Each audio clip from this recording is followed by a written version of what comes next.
Modi ద్వేషులంతా నిన్నొచ్చారు road మీదకి. ఆజాదీ నినాదాలు చేశారు. దేశ వ్యతిరేక నినాదాలు చేశారు.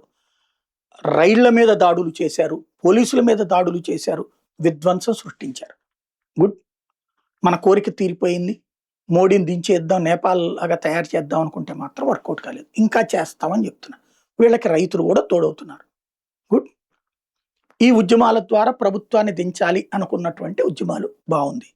ఇప్పుడు ప్రభుత్వాన్ని నిలపాలి అనుకుని భారతీయ జనతా పార్టీకి సంబంధించినటువంటి వాళ్ళు బీజేవైఎం, ఏబీవీపీనో లేకపోతే బజరంగ్ దళ్ ఇట్లాంటి వాళ్ళందరూ హిందుత్వ శక్తులంతా కలిసి ఒక్కసారి రోడ్డు మీదకు వచ్చి ఒక్క 10% వీళ్ళు ఒక్క 10% అదే ఢిల్లీకి వచ్చి నిలబడితే ఏమవుతుంది? జేఎన్యూ వాళ్ళు నిలబడగలుగుతారా?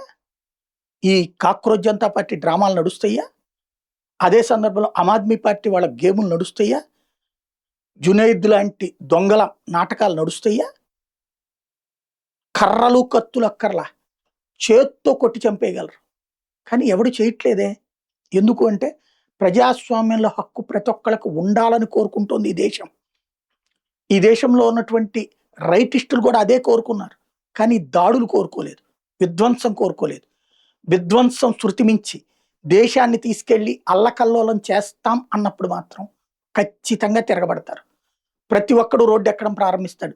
దేశభక్తుడైన వాడల్లా రోడ్డు ఎక్కితే కనుక దేశ విద్రోహ శక్తులు దేశాన్ని నేపాల్ లాగా మార్చాలనుకునేటువంటి మూర్ఖులకి అంతు చూడక తప్పదు. అలాంటి ఒక అన్రెస్ట్, సివిల్ వార్ క్రియేట్ చేయాలనుకుంటున్నారు. అలా సివిల్ వార్ క్రియేట్ అయితే అప్పుడు దాన్ని బేస్ చేసుకుని ఎలక్షన్స్కి వెళ్ళాలనుకుంటున్నారు. ఏం జరుగుతుందో చూడాలి.